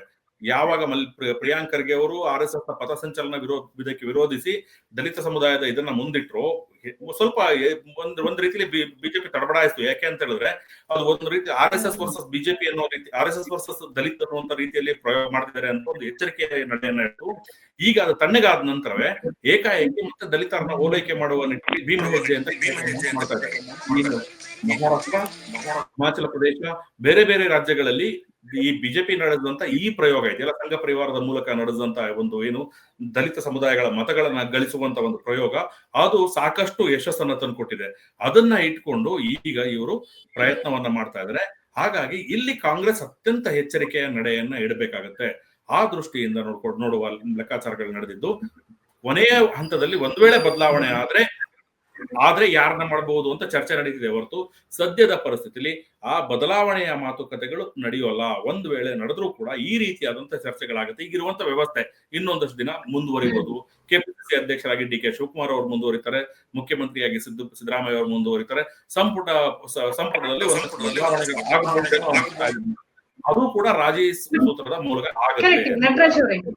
ಅಲ್ಲ, ನಾನು ಇಲ್ಲಿ ತನಕ ನಾವು ಹಾಗೆ ಅನ್ಕೊಂಡಿದ್ವಿ. ಆದ್ರೆ ಈ ಬಾರಿಯ ಬೆಳವಣಿಗೆ ನೋಡ್ತಾ ಇದ್ರೆ ಡಿ.ಕೆ. ಶಿವಕುಮಾರ್ ಮತ್ತು ಅವರ ಬಣದ ನಾಯಕರುಗಳ ಹೇಳಿಕೆಗಳಿರ್ಬೋದು ಅಥವಾ ಅವರ ನಡವಳಿಕೆ, ಅದೆಲ್ಲವನ್ನ ನೋಡ್ತಾ ಇದ್ರೆ ಈ ಬಾರಿ ಹಾಗೆ ಆಗತ್ತಾ? ಹೈಕಮಾಂಡ್ ಇಲ್ಲ, ಈ ತೀರ್ಮಾನಕ್ಕೆ ಬರುತ್ತೆ, ನೀವು ಅಧ್ಯಕ್ಷರಾಗಿ ಮುಂದುವರಿರಿ, ಯಥಾಸ್ಥಿತಿ ಅಥವಾ ನಿಮ್ಗೆ ಬೇಕಾದವ್ರನ್ನ ಸ್ವಲ್ಪ ಸಂಪುಟಕ್ಕೆ ಪುನರಚನೆ ಮಾಡಿ, ಆತರ ಸಾಧ್ಯತೆಗಳು ಸ್ವಲ್ಪ ಕಡಿಮೆ ಅಂತ ಅನ್ಸೋದಿಲ್ವಾ ನಿಮ್ಗೆ? ಈ ಬಾರಿ ನನಗೆ ಏನಾದ್ರೂ ಸಿಎಂ ಹುದ್ದೆ ಬೇಕು ಅಂತ ಪಟ್ಟು ಹಿಡಿದ ರೀತಿಯಲ್ಲಿ ಡಿ.ಕೆ. ಶಿವಕುಮಾರ್ ಕಾಣಿಸ್ತಾ ಇದ್ದಾರೆ ಒಳಗೊಳಗೆ. ಇಲ್ಲ, ಈಗ ಏನಾಗಿದೆ ಅಂತ ಹೇಳಿದ್ರೆ, ಈಗಲ್ದಿದ್ರೆ ಮುಂದೇನು ಅನ್ನೋ ರೀತಿಯಲ್ಲಿ ಏನಿಲ್ಲ. ಸಿದ್ದರಾಮಯ್ಯ ಅವರ ಮತ್ತೆ ವಯಸ್ಸು ಮತ್ತೆ ಬೇರೆ ಬೇರೆ ಕಾರಣಕ್ಕಾಗಿ ನೋಡಿದಂತ ಸಮಯದಲ್ಲಿ ಈಗಾಗಲೇ ಅವರು ಘೋಷಣೆ ಮಾಡಿರೋ ಹಿನ್ನೆಲೆಯಲ್ಲಿ ಮುಂದಿನ ನಾನು ಚುನಾವಣೆ ಸ್ಪರ್ಧೆ ಮಾಡಲ್ಲ, ಚುನಾವಣಾ ರಾಜಕಾರಣ ಸಾಕಾಗಿದೆ ಅನ್ನುವಂತ ಮಾತನ್ನ ಹೇಳಿದಾಗ ಸಿದ್ದರಾಮಯ್ಯ ಅವರದು ದಿ ಎಂಡ್ ಅನ್ನೋ ರೀತಿಯಲ್ಲಿ ಅಂದ್ರೆ ಮುಖ್ಯಮಂತ್ರಿಯಾಗಿ ಅವರ ಇದು ಕ್ಲೋಸ್. ಬೇರೆ ರಾಜಕಾರಣ ಮಾಡ್ಬೋದು ಅವರು, ಇಲ್ಲ ಅಂತ ಹೇಳಲಿಕ್ಕಿಲ್ಲ. ಆದ್ರೆ ಡಿ.ಕೆ. ಶಿವಕುಮಾರ್ ಹಂಗಿಲ್ಲ, ಇನ್ನೂ ವೈಟಿಂಗ್ ಅಲ್ಲಿ ಇದ್ದಾರೆ. ಅವರು ಈಗ ಮುಖ್ಯಮಂತ್ರಿಯಾಗಿ ನನಗೆ ಅವಕಾಶ ಕೊಟ್ರೆ ಮುಂಬರುವ ಚುನಾವಣೆಯಲ್ಲಿ ಮತ್ತೆ ಕಾಂಗ್ರೆಸ್ ನೇತೃತ್ವದ ಸರ್ಕಾರನ ಅಸ್ತಿತ್ವಕ್ಕೆ ತರ್ತೀನಿ, ಅದು ನನ್ನ ಪಣ ಅಂತ ಹೇಳ್ತಿದ್ದಾರೆ. ಅಂದ್ರೆ ಮತ್ತೆ ತಾವು ಮುಖ್ಯಮಂತ್ರಿ ಆಗ್ಬೇಕು ಅನ್ನೋದು ಮಹತ್ವಾಕಾಂಕ್ಷೆಯ ನಾಯಕ. ಹಾಗಾಗಿ ಇವತ್ತು ಈಗ ಸಿಗ್ಲಿಲ್ಲ ಅಂದ್ರೆ ಮತ್ತೆಂದೂ ಸಿಗೋಲ್ಲ ಅಂತಲ್ಲ. ಹಾಗಾಗಿ ಅವರು ಎಷ್ಟು ಸಾಧ್ಯವೋ ಅಷ್ಟು ಹೊಂದಾಣಿಕೆಯನ್ನ ಮಾಡ್ಕೊಳ್ತಾರೆ. ಹೊಂದಾಣಿಕೆಯ ಜೊತೆಯಾಗಿಯೇ ತಮ್ಮ ಬಲವನ್ನ ವೃದ್ಧಿಸಿಕೊಳ್ಳುವಂತ ಪ್ರಯತ್ನ ಮಾಡ್ತಾರೆ. ಅದರ ಫಲವಾಗಿಯೇ ಅವರಿಗೆ ಪಕ್ಷದಲ್ಲಿ ಒಂದು ಹಿಡಿತವನ್ನ ಸಿಗುತ್ತೆ. ತಮಗೆ ಬೇಕಾದಂತವ್ರಿಗೆ ಟಿಕೆಟ್ ಕೊಡೋದು, ತಮಗೆ ಬೇಕಾದಂತವ್ರ ಶಾಸಕರನ್ನ ಆಯ್ಕೆ ಮಾಡ್ಕೊಳ್ಳುವಂಥದ್ದು, ಮತ್ತೆ ಈಗ ಸಿಕ್ಕಿರುವಂತ ತಮ್ಮ ಬಡದಲ್ಲಿರುವಂತ ಕೆಲವು ಶಾಸಕರುಗಳಿಗೆ ಉನ್ನತ ಹುದ್ದೆಯನ್ನ ಕಲ್ಪಿಸುವ ಮೂಲಕ ಪಕ್ಷದಲ್ಲಿ ಮತ್ತೆ ಸರ್ಕಾರದಲ್ಲಿ ಪ್ರಭಾವಿಯಾಗುವಂತ ನಿಟ್ಟಿನಲ್ಲಿ ಬೆಳಿತಾರೆ. ಮುಖ್ಯಮಂತ್ರಿ ಅವರನ್ನ ಹೌದು, ನೀವು ನಾನು ಹೇಳಿದ್ದನ್ನು ಕೇಳಿ, ನನ್ನ ಜೊತೆ ಇಷ್ಟಿದ್ದಾರೆ ಅಂತ ಹೇಳ್ಕೊಂಡು ಒಂದ್ ರೀತಿಯಲ್ಲಿ ನಂಬರ್ 2 ಇದ್ರೂ ಕೂಡ ನಂಬರ್ 1 ರೀತಿಯಲ್ಲಿ ಅಧಿಕಾರ ಚಲಾವಣೆ ಮಾಡ್ಲಿಕ್ಕೆ ಹೋಗುವಂತ ಸಾಧ್ಯತೆ ಇದೆ. ಓಕೆ, ನಟರಾಜ್ ಅವರೇ, ಆದ್ರೆ ನನಗ್ ವೈಯಕ್ತಿಕವಾಗಿ ಅನ್ಸೋದನ್ನ ನಿಮ್ ಮುಂದೆ ಇಡ್ತಾ ಇದ್ದೀನಿ, ಅದಕ್ಕೆ ಉತ್ತರ ಬಯಸ್ತೀನಿ. ಅಂದ್ರೆ ರಾಜಕೀಯದಲ್ಲಿ ನಾಳೆ ಏನು ಅಂತಾನೆ ಗೊತ್ತಿರಲ್ಲ, ಮತ್ತೆ ಈ ಬಣದಲ್ಲಿ ಇದ್ದವ್ರು ಏನಾಗ್ತಾರೆ, ಯಾವ್ದು ಶತ್ರು ಇಲ್ಲ ಮಿತ್ರರು ಅಲ್ಲೋ ಅನ್ನೋ ಸ್ಥಿತಿಯಲ್ಲಿ 2028ರಲ್ಲಿ ತಾವು ಅಧಿಕಾರಕ್ಕೆ ಬರೋದಕ್ಕಾಗಿ ಈಗ ಈ ಮಟ್ಟಿನ ಪಟ್ಟಣ ಡಿ ಕೆ ಶಿವಕುಮಾರ್ ಹಿಡಿದು ನನ್ ಜೊತೆಗೆ ಬಲ ಇದೆ ಅಂತ ತೋರ್ಸ್ಕೊಳ್ಳೋದ್ ಕೊಟ್ಟಿದ್ದಾರೆ ಅನ್ಸತ್ತಾ ನಿಮ್ಗೆ? ಅದ್ರ ಜೊತೆ ಅಂದ್ರೆ ನೋಡಿದ್ರೆ ಇಲ್ಲಿನ ರಾಜಕೀಯ ಇತಿಹಾಸವನ್ನ ನಾವು ನೋಡಿದ್ರೆ ಒಂದು ಪಕ್ಷ ನಿರಂತರವಾಗಿ ಅಧಿಕಾರಕ್ಕೆ ಬಂದಿದ್ದು ಈ 3-4 ದಶಕಗಳಲ್ಲಿ ಇಲ್ಲ. ಒಂದು ಪಕ್ಷ ಹೋಗತ್ತೆ, ಇನ್ನೊಂದು ಪಕ್ಷ ಬರುತ್ತೆ, ಈ ತರದೇ ಆಗ್ತಾ ಇದೆ. ಹಾಗಾಗಿ 2000 ಮತ್ತು ಬಿಜೆಪಿಯಲ್ಲಿ ಬಹಳ ಪ್ರಬಲವಾಗಿದೆ. ಹಾಗಿರೋ ಸಂದರ್ಭದಲ್ಲಿ ಜೆಡಿಎಸ್ ಕೂಡ ಜೊತೆಗಿರೋದ್ರಿಂದ 2028ಕ್ಕೆ ನಾವು ಬರ್ತೀವಿ ಅನ್ನೋ ಅತ್ಯಂತ ಆತ್ಮವಿಶ್ವಾಸದಲ್ಲಿ ಆಗ ನಾನು ಒಂದ್ ಕ್ಲೈಮ್ ಮಾಡ್ಬೋದು ಅನ್ನೋ ರೀತಿಯಲ್ಲಿ ಈ ಪ್ರಯತ್ನನ ನನಗ್ ಹಾಗ ಅನ್ಸ್ತಿಲ್ಲ. ನಿಮ್ಗೆ ಯಾಕೆ ಹಾಗ ಅನ್ಸತ್ತೆ? ಮಂಜುಳಾ, ಒಂದು ಮೊದಲನೇ ಪ್ರಶ್ನೆಗೆ ಏನು ಅಂತಂದ್ರೆ, ನೀವು ಹೇಳಿದಂತ ಜ್ಯೋತಿಷಿಗಳ ಮಾತು, ಅದು ಬಿಹಾರ ವಿಧಾನಸಭೆ ಚುನಾವಣೆ ಫಲಿತಾಂಶ ಬರೋದಕ್ಕೂ ಮೊದಲು ನಡೆದಂತ ಬೆಳವಣಿಗೆ. ಏನು ಅಂತ ಹೇಳಿದ್ರೆ, ಆ ಲೆಕ್ಕಾಚಾರಗಳು ಮತ್ತೆ ಮಾಧ್ಯಮಗಳಲ್ಲಿ ಬಂದಂತ ಕೆಲವು ವಿಶ್ಲೇಷಣೆಗಳು ಇವುಗಳನ್ನೆಲ್ಲ ನೋಡಿದಾಗ ಬಿಹಾರದಲ್ಲಿ ಗಠಬಂಧನ್ ಸರ್ಕಾರ ಬರುತ್ತೆ, ಕಾಂಗ್ರೆಸ್ ಮತ್ತೆ ರಾಷ್ಟ್ರೀಯ ಜನತಾ ದಳ ನೇತೃತ್ವದ ಸರ್ಕಾರ ಬರುತ್ತೆ ಅನ್ನೋದು ಲೆಕ್ಕಾಚಾರ ಇತ್ತು. ಅದು ಬಂದ್ರೆ ಕರ್ನಾಟಕದಲ್ಲಿ ಬೇರೆ ರೀತಿಯಾದಂತಹ ಬೆಳವಣಿಗೆಗಳಾಗಬಹುದು ಅಂತ. ಹಾಗಾಗಿ ಉಪಮುಖ್ಯಮಂತ್ರಿ ಡಿ ಕೆ ಶಿವಕುಮಾರ್ ಅವ್ರ ಬಣದಲ್ಲಿದ್ದಂಥವ್ರು ಇನ್ನೇನು 2.5 ವರ್ಷ ಆಗಿರುತ್ತೆ, ನಿಮ್ಗೆ ಅಧಿಕಾರ ಸಿಗುತ್ತೆ ಅನ್ನುವಂತ ಚರ್ಚೆ ನಡೆದಿತ್ತು. ಆಗ ಸಹಜವಾಗಿ ಯಾರೋ ಜ್ಯೋತಿಷನ್ ಕೇಳಿದರೆ ನಮ್ಮ ಒಳ್ಳೆ ದಿನ ಯಾವ್ದು ಹೇಳಿ ಅಂತ. ನಾನು ಇವತ್ತೇ ಮುಖ್ಯಮಂತ್ರಿ ಆಗ್ತಿಲ್ಲ, ಅದು ಒಳ್ಳೆ ದಿನ ಗುರುತಾಕೊಡಿ ಅಂತ ಅವ್ರು ಹೇಳಿದ್ರು. ಒಂದು 23, 20, 25, 27, 29 ಅಂತ ಒಂದು 4, ನವೆಂಬರ್ 25, ಇವತ್ತು ನಾಳೆ ಒಂದಿದೆ 25, 23 ಆಗೋಯ್ತು, ನಾಳೆ ಒಂದಿದೆ, ನಾಳೆ ಆದ್ರೆ ಆಗ್ತಾರ, ಈಗ 29, ಈಗ 4 ದಿನ ಕೊಟ್ಟಿದ್ರು ನಿಮ್ಗೆ ಒಳ್ಳೆ ದಿನ ಅಂತ. ಅಂದ್ರೆ ಈಗ ಆಗ್ಬಿಡ್ತೀರಿ ಅಂತಲ್ಲ, ನೀವು ಮುಖ್ಯಮಂತ್ರಿಯಾಗಿ ಪ್ರಮಾಣ ವಚನ ಸ್ವೀಕಾರ ಮಾಡೋದಕ್ಕೆ ಯಾವ್ದೊಂದು ಶುಭ ಮುಹೂರ್ತ ಕೊಡಿ ಅಂತ ಕೇಳ್ತಾರಲ್ಲ, ಆ ಕೇಳ್ಕೊಂಡಿದ್ರು. ಅದು ದೊಡ್ಡ ಸುದ್ದಿ ಆಯ್ತು. ಅದು ಆ ಕಡೆ ಇರಲಿ. ಇನ್ನೊಂದು ಎರಡನೇ ವಿಷಯಕ್ಕೆ ಬರೋದಾದ್ರೆ, ಡಿ ಕೆ ಶಿವಕುಮಾರ್ ಅವರು ಇವರೆಲ್ಲ ಪ್ರಯತ್ನಗಳೇನಾಗಿದೆ, ನಾನು ಬಲವಂತದ ಆಯ್ಕೆ ಆಗ್ಬಾರ್ದು, ನನ್ನ ಆಯ್ಕೆ ಅನ್ನುವಂಥದ್ದು ಸ್ವಾಭಾವಿಕವಾದಂತ ಆಯ್ಕೆ ಆಗ್ಬೇಕು. ಅದು 2018 ಆಗ್ಲಿ 28 ಆಗ್ಲಿ ಈಗಾಗ್ಲಿ ಯಾವಾಗಾದ್ರೂ ಆಗ್ಲಿ ಅದು ನನ್ನ ಸ್ವಾಭಾವಿಕ ಆಯ್ಕೆ ಆಗ್ಬೇಕು. ಆ ರೀತಿಯಾದಂತ ಆಯ್ಕೆ ಆಗ್ಲಿಕ್ಕೆ ಎಮರ್ಜ್ ಆಗ್ಲಿಕ್ಕೆ ಹೊರಟಿದ್ದಾರೆ. ಅಂದ್ರೆ ಇಲ್ಲಿವರೆಗೆ ನೀವು ಸ್ಟಾರ್ಟಿಂಗ್ ಇಂದ ಆಗ್ಲೇ ಹೇಳಿದೆ, ಮುಖ್ಯಮಂತ್ರಿ ಸಿದ್ದರಾಮಯ್ಯ ಮತ್ತೆ ಅವರ ಆಪ್ತ ವಲಯ ಹೇಳ್ತಾ ಇದ್ದೇನು ಅಂತಂದ್ರೆ, ಶಾಸಕರ ಬಲ ಇದ್ದಂಥವ್ರು ಶಾಸಕಾಂಗ ಪಕ್ಷದ ಸಭೆಯಲ್ಲಾಗ್ಬೇಕು, ಶಾಸಕರ ಒಲವು ಯಾರಿಗಿರುತ್ತೋ ಅವ್ರು ಮುಖ್ಯಮಂತ್ರಿ ಆಗ್ಬೇಕು ಅನ್ನುವಂತ ಮಾತಾಡಿದ್ರಲ್ಲ, ಆ ಕಾರಣಕ್ಕಾಗಿಯೇ ಇವರು ಶಾಸಕರ ಒಲವನ್ನ ಗಿಟ್ಟಿಸಿಕೊಳ್ಳುವಂತ ಪ್ರಯತ್ನ ಮಾಡಿದ್ದಾರೆ. ಮಂಜುಳಾ, ನೀವು ಗಮನಿಸಬಹುದು, 2 ವರ್ಷಗಳ ಹಿಂದೆ, ಒಂದು 4 ತಿಂಗಳನ್ನ ಬಿಟ್ರೆ ಕಳೆದ 2 ವರ್ಷಗಳ ಅವಧಿಯಲ್ಲಿ ಒಮ್ಮೆಯೂ ಕೂಡ ಡಿ ಕೆ ಶಿವಕುಮಾರ್ ಅವರು ಬಹುತೇಕ ಎಲ್ಲಾ ಶಾಸಕರನ್ನು ಒಟ್ಟಾಗಿ ಭೇಟಿ ಮಾಡ್ತಿರ್ಲಿಲ್ಲ. ಯಾರೋ ಅವರ ಕೆಲಸಗಳು, ಅವ್ರ ಇಲಾಖೆಯ ಕೆಲಸಕ್ಕಿದ್ದಂಥವ್ರು ಕೆಲವರು ಹೋಗ್ತಾ ಇದ್ದನ್ನೇ ಬಿಟ್ರೆ ಬೇರೆ ಶಾಸಕರುಗಳ ಕೈಗೆ ಸಿಗ್ತಾನೆ ಇರಲಿಲ್ಲ. ಪಕ್ಷದ ಚಟುವಟಿಕೆ ಇರ್ಬೋದು, ಉಪಮುಖ್ಯಮಂತ್ರಿಯಾಗಿ ಕೆಲಸ ಮಾಡೋದಿರ್ಬೋದು, ಇನ್ನು ಅವ್ರ ಉದ್ಯಮಿ ಕೂಡ ಹೋದಾಗಿರೋದ್ರ ಹಿನ್ನೆಲೆಯಲ್ಲಿ ಆ ಉದ್ಯಮ ವಹಿವಾಟು ಈ ಕಡದಲ್ಲೇ ನಿರತರಾಗಿದ್ರು. ಯಾವ ಶಾಸಕರನ್ನು ಈಗ ಫ್ರೀ ಆಗಿ ಭೇಟಿ ಮಾಡ್ತಿದಾರಲ್ಲ, ಆ ರೀತಿ ಭೇಟಿ ಮಾಡ್ತಾನೆ ಇರಲಿಲ್ಲ. ಯಾವಾಗ ಮುಖ್ಯಮಂತ್ರಿ ಮತ್ತೆ ಅವರ ಆಪ್ತ ವಲಯ ನಿಮ್ಮ ಶಾಸಕರ ಬೆಂಬಲ ಇಲ್ಲ, ಶಾಸಕರ ಬಲ ಅಂತ ಹೇಳಿದ್ರು, ಆಗಿನಿಂದ ಶುರು ಮಾಡಿದರೆ ಶಾಸಕರ ಬೆಂಬಲವನ್ನ ಕ್ರೋಢೀಕರಿಸುವಂತ ಪ್ರಯತ್ನ, ವಿಶ್ವಾಸವನ್ನ ಗಿಟ್ಟಿಸಿಕೊಳ್ಳುವಂತ ಪ್ರಯತ್ನ. ಈ ಮೂಲಕ ನನಗೂ ಕೂಡ ಶಾಸಕರ ಬಲ ಇದೆ, ನನ್ನ ಜೊತೆಯಲ್ಲೂ ಕೂಡ ಎಷ್ಟು ಶಾಸಕರಿದ್ದಾರೆ ಅಂತ ಹೈಕಮಾಂಡ್ಗೆ ಸಂದೇಶವನ್ನ ರವಾನೆ ಮಾಡ್ಲಿಕ್ಕೆ ಹೊರಟಿದ್ದಾರೆ. ಯಾವಾಗಾದ್ರೂ ಒಂದ್ ವೇಳೆ ಯಾರಾದ್ರೂ ಬಂದು ಶಾಸಕರ ಬಲ ಅಂತ ಹೇಳಿದ್ರೆ ಹೌದು ನನಗೂ ಇದೆ ಅಂತ ತೋರಿಸಿ ತಾವು ಸ್ವಾಭಾವಿಕವಾದಂತ ಆಯ್ಕೆ ಆಗ್ಬೇಕು, ಬಲವಂತವಾದ ಆಯ್ಕೆ ಆಗ್ಬಾರ್ದು ಅನ್ನುವಂತ ಸಂದೇಶ ಕೊಡ್ಲಿಕ್ಕೆ ಕೊಟ್ಟಿದ್ದಾರೆ. ಈ ನಡುವೆ ಒಂದು ಯತ್ನಾಳ್ ಅವರ ಮಾತನ್ನ ನಾವು ನೆನ್ಪು ಮಾಡ್ಕೊಳ್ಳೋದಾದ್ರೆ, ಯಾವ ಕಾರಣಕ್ಕೂ ಡಿ ಕೆ ಶಿವಕುಮಾರ್ ಅವರು ಮುಖ್ಯಮಂತ್ರಿ ಆಗೋದಿಲ್ಲ, ಬದಲಾವಣೆ ಅಂತೂ ಆಗತ್ತೆ, ಖರ್ಗೆ ಅವರು ಮುಖ್ಯಮಂತ್ರಿ ಆಗ್ತಾರೆ ಅಂತ ಬಹಿರಂಗ ಹೇಳಿಕೆ ಕೊಟ್ಟಿದ್ರು. ಇವರಿಬ್ರು ಕಿತ್ತಾಡೋಕ್ ಶುರು ಮಾಡಿದ್ರೆ ಆಯ್ಕೆಯಾಗಿ ಅವರನ್ನ ತಂದು ನಿಲ್ಲಿಸಬಹುದು ಅಂತ ಆ ಸಾಧ್ಯತೆ ಏನಾದ್ರೂ ಈಗ ಕಾಣಿಸ್ತಾ ಇದೆಯಾ ನಟರಾಜ್ ಅವರೇ? ನನಗೇನು ಆಗಿಲ್ಲ, ಯಾಕೆಂದ್ರೆ ಖರ್ಗೆ ಅವರು ಹಲವಾರು ಬಾರಿ ಅವರು ತಮ್ಮ ನಿಲುವನ್ನ ಸ್ಪಷ್ಟಪಡಿಸಿದ್ದಾರೆ. ತಾವೀಗಾಗಲೇ ಲೋಕಸಭೆ ರಾಜ್ಯಸಭೆಯಲ್ಲಿ ಪ್ರತಿಪಕ್ಷ ನಾಯಕರಾಗಿ ಹುದ್ದೆಯನ್ನ ನಿರ್ವಹಣೆ ಮಾಡಿದರೆ, ಎಐಸಿಸಿ ಅಧ್ಯಕ್ಷರಾಗಿರುವಂತಹ ಅತ್ಯಂತ ಪಕ್ಷದಲ್ಲಿ, ಕಾಂಗ್ರೆಸ್ ಪಕ್ಷದಲ್ಲಿ ಅತ್ಯುನ್ನತವಾದಂತಹ ಹುದ್ದೆ. ಆ ಎಐಸಿಸಿ ಅಧ್ಯಕ್ಷ ಸ್ಥಾನಕ್ಕೆ ಹೋಗಿ ರಾಜ್ಯ ಮಟ್ಟದ ಮುಖ್ಯಮಂತ್ರಿ ಸ್ಥಾನಕ್ಕೆ ಬಂದಂತ ಯಾವುದೇ ಉದಾಹರಣೆ ಇಲ್ಲ. ಹಾಗಾಗಿ ಜೊತೆಗೆ ಅವರ ವಯೋಸಹಜ ಕಾರಣಗಳು ಕೂಡ ಹಲವಾರು. ಹೀಗಾಗಿ ಅವರು ಆ ಮುಖ್ಯಮಂತ್ರಿ ಹುದ್ದೆಗೆ ಒಪ್ತಾರೆ ಅನ್ನುವಂಥದ್ದಿಲ್ಲ. ಮತ್ತು ಅವರು ಹಲವು ಬಾರಿ ಇದನ್ನು ಸ್ಪಷ್ಟಪಡಿಸಿದರೆ, ಕೆಲವು ನಾಯಕರುಗಳು ಮಾತು ಕೂಡ ಹೇಳಿದ್ದಾರೆ. ನನಗೆ ಬಂದಿರೋ ಮಾಹಿತಿ ಪ್ರಕಾರ ಸ್ವತಃ ಡಿ ಕೆ ಶಿವಕುಮಾರ್ ಅವರೇ ಕೇಳಿದ್ರು ಒಮ್ಮೆ, ಸರ್ ನೀವು ಬಂದ್ಬಿಡಿ, ನಿಮಗೆ ಸ್ವಾಭಾವಿಕವಾಗಿ ಸಿಗಬೇಕಿತ್ತು, ಅವಕಾಶ ವಂಚಿತರಾಗಿದ್ದಾರೆ, ನೀವು ಬನ್ನಿ ಅಂತ ಹೇಳಿದಾಗ ಆಗ್ಲೂ ಕೂಡ ಖರ್ಗೆ ಅವರು ನಯವಾಗಿ ಅದನ್ನ ತಿರಸ್ಕಾರ ಮಾಡಿದರೆ, ನೀವೆಲ್ಲ ಚೆನ್ನಾಗಿ ಮಾಡಿ, ಒಳ್ಳೆ ಆಡಳಿತ ಕೊಡಿ ಅನ್ನೋ ಮಾತನ್ನ ಹೇಳಿದ್ದಾರೆ ಅಂತ ಹೇಳಿದ್ದಾರೆ. ಅವರೇ ಆಫ್ ದ ರೆಕಾರ್ಡ್ ಮಾತಾಡುವಂತ ಸಮಯದಲ್ಲಿ ಡಿ ಕೆ ಶಿವಕುಮಾರ್ ಸುಮಾರು ಸಲ ಹೇಳಿದ್ದಾರೆ. ಹಾಗಾಗಿ ಖರ್ಗೆ ಅವರೇನೋ ಮುಖ್ಯಮಂತ್ರಿಯಾಗಿ ಬಂದ್ಬಿಡ್ತಾರೆ ಅನ್ನುವಂತ ನನಗೇನೋ ಆಗನ್ಸಲ್ಲ. ಆದ್ರೆ ಆ ಸಮುದಾಯಕ್ಕೆ ಸೇರಿದ ಬೇರೆ ಬೇರೆ ನಾಯಕರು ನಮಗೊಂದು ಅವಕಾಶ ಯಾಕೆ ಸಿಗಬಾರದು ಅನ್ನುವಂತ ಒಂದು ಪ್ರಯತ್ನವನ್ನು ಮಾಡ್ತಾರೆ. ಅಂತಹ ಪ್ರಯತ್ನ ಮಾಡುವವರ ಸಾಲಿನಲ್ಲಿ ಮೊದಲಿಗೆ ನಿಲ್ಲುವಂತವ್ರು ಪರಮೇಶ್ವರ್, ನಂತರದಲ್ಲಿ KH ಮುನಿಯಪ್ಪ. ಇವರಿಬ್ರು ಕೂಡ ನಾವು ಅದರಲ್ಲೂ ಪರಮೇಶ್ವರ್ ಅವರು ನನಗೆ ಸ್ವಾಭಾವಿಕವಾಗಿ ಸಿಗ್ಬೇಕಾಗಿತ್ತು. ನನ್ನ ನೇತೃತ್ವದಲ್ಲಿ ಸರ್ಕಾರ ಪಕ್ಷ ಅಧಿಕಾರಕ್ಕೆ ಬಂತು, ಆದ್ರೆ ನಾನ್ ಸೋತ ಕಾರಣಕ್ಕಾಗಿ ನನಗೆ ಸಿಗ್ಲಿಲ್ಲ, ಈಗ ನಾನು ನ್ಯಾಚುರಲ್ ಆಯ್ಕೆ ಅಂತ. ಹಾಗೆ ಮುನಿಯಪ್ಪ ಅವರು ತಾವು ಸತತವಾಗಿ ಲೋಕಸಭೆ ಆಯ್ಕೆ ಆಗ್ತಾ ಇದ್ದೆ, ಒಂದು ಮಂತ್ರಿ ಕೂಡ ಆಗಿದ್ದೇನೆ ಕೇಂದ್ರದಲ್ಲಿ, ಹೀಗಾಗಿ ನನಗೂ ಸಿಗಬೇಕು. ಅದರಲ್ಲೂ ದಲಿತ ಸಮುದಾಯದ ಎಡ ವರ್ಗಕ್ಕೆ ಇಲ್ಲಿವರೆಗೆ ಕಾಂಗ್ರೆಸ್ ನಲ್ಲಿ ಅಂತ ನನಗೆ ಆದ ಅವಕಾಶ ಕೊಡಿ ಅನ್ನುವಂತ ವಾದವನ್ನ ಮಂಡಿಸಿದ್ದಾರೆ. ಹಾಗಾಗಿ ಅವರು ಮೊದಲ ಸ್ಥಾನದಲ್ಲಿ ನಿಲ್ತಾರೆ ಹೊರತಾಗಿ ನನಗೇನೋ ಅನುಮಾನ ಖರ್ಗೆ ಅವರು ಈ ಸ್ಥಾನದಲ್ಲಿ ನಿಲ್ತಾರೆ ಅನ್ನೋ.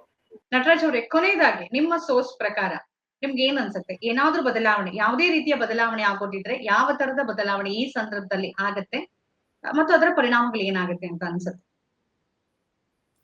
ಕಾಂಗ್ರೆಸ್ ಪಕ್ಷಕ್ಕೆ ಚಿಂತೆಗೆ ಬಿದ್ದಿರೋದೇ ಅದೇ, ಬದಲಾವಣೆ ಆದ್ರೆ ಏನು ಅಂತ, ಮುಂದೇನು ಏನಾಗ್ಬಹುದು ಅಂತ.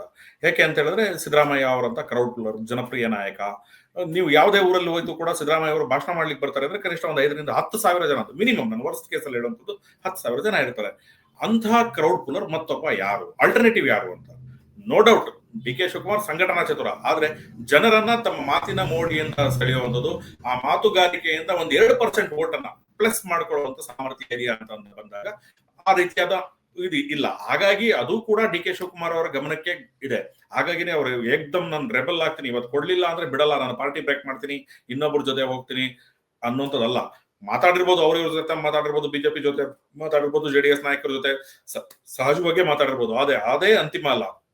ಹಾಗಾಗಿ ಅವರಿಗೂ ಕೂಡ ಸಿದ್ದರಾಮಯ್ಯ ಅವರ ಸಾಮರ್ಥ್ಯ ಗೊತ್ತು, ಸಿದ್ದರಾಮಯ್ಯ ಅವರನ್ನ ಬೆಂಬಲಿಸುವಂತ ವರ್ಗದ ಒಂದು ಮತಗಳ ಬಗ್ಗೆ ಅವರು ತುಂಬಾ ಕಣ್ಣಿಟ್ಟಿದ್ದಾರೆ. ಹಾಗಾಗಿ ಏನೇ ಮಾಡಿದ್ರು ಕೂಡ ಸಿದ್ದರಾಮಯ್ಯ ಅವರ ವಿಶ್ವಾಸವನ್ನ ಗಳಿಸ್ಕೊಂಡು ಅವರಿಂದಲೇ ಒಂದು ಸುಖಾಂತ್ಯ ಮಾಡ್ಬೇಕು ಅನ್ನೋ ನಿಟ್ಟಿನಲ್ಲೇ ಶಿವಕುಮಾರ್ ಅವರು ಪ್ರಯತ್ನ ನಡೆಸಿರೋದು. ಕಾಂಗ್ರೆಸ್ ಹೈಕಮಾಂಡ್ ಕೂಡ ಅದೇ ಲೆಕ್ಕಾಚಾರದಲ್ಲಿದೆ. ಏಕಾಏಕಿ ನೀವು ಬದಲಾವಣೆ ಮಾಡಿದ್ರಿ ಅಂತ ಹೇಳಿದ್ರೆ ಸಿದ್ದರಾಮಯ್ಯ ಅವ್ರ ಜೊತೆ ನಿಂತಿರುವಂತ ಅಲ್ಪಸಂಖ್ಯಾತ ಮತ್ತೆ ಇತರೆ ಹಿಂದುಳಿದ ವರ್ಗಗಳು ಯಾವ ರೀತಿ ರಿಯಾಕ್ಟ್ ಮಾಡುತ್ತೆ? ಈಗ ಆಲ್ರೆಡಿ ಬಿಹಾರ ವಿಧಾನಸಭಾ ಚುನಾವಣೆಯಲ್ಲಿ ಅಲ್ಪಸಂಖ್ಯಾತರು ನಂಬ್ಕೊಂಡು ಹೋದ್ರೂ ಕೂಡ ಅಲ್ಪಸಂಖ್ಯಾತ ಮತಗಳಲ್ಲಿ ದೊಡ್ಡ ಪ್ರಮಾಣದ ಮತಗಳು NDA ಮೈತ್ರಿಕೂಟಕ್ಕೆ ಹೋಗಿದೆ. ಈ ಒಂದು ಉದಾಹರಣೆ ಕೂಡ ಅವ್ರ ಗಮನದಲ್ಲಿದೆ. ಹಾಗಾಗಿಯೇ ಈ ಮತಗಳನ್ನ ಉಳಿಸ್ಕೊಳ್ಳೋ ಜೊತೆಗೆ ಪ್ಲಸ್ ಆಗಿ ಮಾಡ್ಬೇಕಾಗಿದೆ. ಆ ಪ್ಲಸ್ ಮಾಡುವ ನಿಟ್ಟಿನಲ್ಲಿ ಯಾರ ನಾಯಕತ್ವ ಅನುಕೂಲ ಆಗುತ್ತೆ ಅನ್ನುವಂತ ಚರ್ಚೆ ನಡೆದಿದೆ. ಅದರ ಪರಿಣಾಮವಾಗಿ ಹೈಕಮಾಂಡ್ ಏನ್ ಹೇಳುತ್ತೆ, ಇದಕ್ಕೆ ಒಂದ್ ರೀತಿ ರಾಜಿ ಸಂಧಾನವನ್ನ ಮಾಡುತ್ತೆ, ರಾಜಿ ಸೂತ್ರವನ್ನ ರಚನೆ ಮಾಡುತ್ತೆ. ಈಗ ನನಗೆ ಗೊತ್ತಿರುವಂತ ಒಂದು ಮಾಹಿತಿಯ ಪ್ರಕಾರ ಇನ್ನು ಒಂದು 5-6 ತಿಂಗಳವರೆಗೆ, ಅಂದ್ರೆ ಮುಂದಿನ ಬಜೆಟ್ ಮಂಡನೆ ಮಾಡೋರಿಗೆ, ಆ ಬಜೆಟ್ 17ನೇ ಬಜೆಟ್ ಮಂಡನೆ ಮಾಡುವ ಮೂಲಕ ಸಿದ್ದರಾಮಯ್ಯ ಅವರು ಒಂದು ಹೊಸ ಇತಿಹಾಸವನ್ನು ಸೃಷ್ಟಿ ಮಾಡ್ತಾರೆ. ಆ ನಂತರದಲ್ಲಿ ದೇವರಾಜ ಅರಸು ಅವರು ಆಗಿದ್ದಂತ ಮುಖ್ಯಮಂತ್ರಿ ಅವಧಿಯ ಪ್ರಮಾಣವನ್ನ, ಈಗ ಸುದೀರ್ಘ ಅವಧಿಯ ಮುಖ್ಯಮಂತ್ರಿ ಅಂತ ನಾವು ಹೇಳ್ತೀವಿ,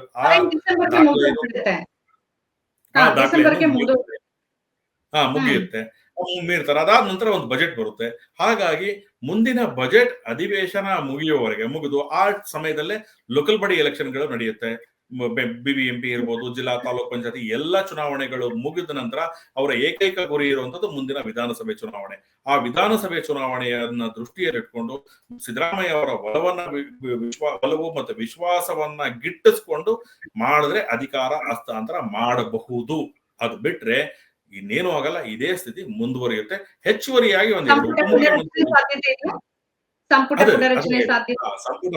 ಸಂಪುಟ ಪುನರಚನೆ ಆಗಬಹುದು. ಹೆಚ್ಚುವರಿಯಾಗಿ 2 ಉಪಮುಖ್ಯಮಂತ್ರಿ ಹುದ್ದೆ ಸೃಷ್ಟಿಯಾಗಬಹುದು. ಯಾಕೆಂದ್ರೆ ಈ ಜಾತಿ ಸಮೀಕರಣ ಮಾಡೋ ದೃಷ್ಟಿಯಿಂದ. ಅದನ್ನ ಬಿಟ್ರೆ ಬೇರೆ ಇನ್ಯಾವುದೋ ದೊಡ್ಡ ಬದಲಾವಣೆ ಆಗುತ್ತೆ ಅಂತ ನನಗೆ. ಬಟ್ ಮಾರ್ಚ್ ವರೆಗೆ, ಅಂದ್ರೆ ಮಾರ್ಚ್ ನಂತರದಲ್ಲಿ ಬೆನ್ನಿಗೆ ಬರುವಂತ ಕೇರಳ ವಿಧಾನಸಭೆ ಚುನಾವಣೆ, ಕೇರಳ ಮತ್ತು ತಮಿಳುನಾಡು ವಿಧಾನಸಭೆ ಚುನಾವಣೆ ಮುಗಿದ ನಂತರದಲ್ಲಿ ಇಲ್ಲಿ ಕರ್ನಾಟಕದಲ್ಲೂ ಒಂದಷ್ಟು ಬದಲಾವಣೆಗಳಾಗಬಹುದು. ಸಿದ್ದರಾಮಯ್ಯ ಅವರ ವಿಶ್ವಾಸ ಪಡ್ಕೊಂಡು ಅವರಿಂದಲೇ ಒಂದು ತಗೊಂಡು ಅವರಾಗೆ ಸ್ವಯಂ ಪ್ರೇರಿತವಾಗಿ ಅಧಿಕಾರ ಹಸ್ತಾಂತರ ಮಾಡುವಂತ ಒಂದು ಪರಿಸ್ಥಿತಿಯನ್ನ ನಿರ್ಮಾಣ ಮಾಡಬಹುದು ಅನ್ಸುತ್ತೆ ಹೊರತಾಗಿ ಇನ್ನೇನು ಆಗಲ್ಲ.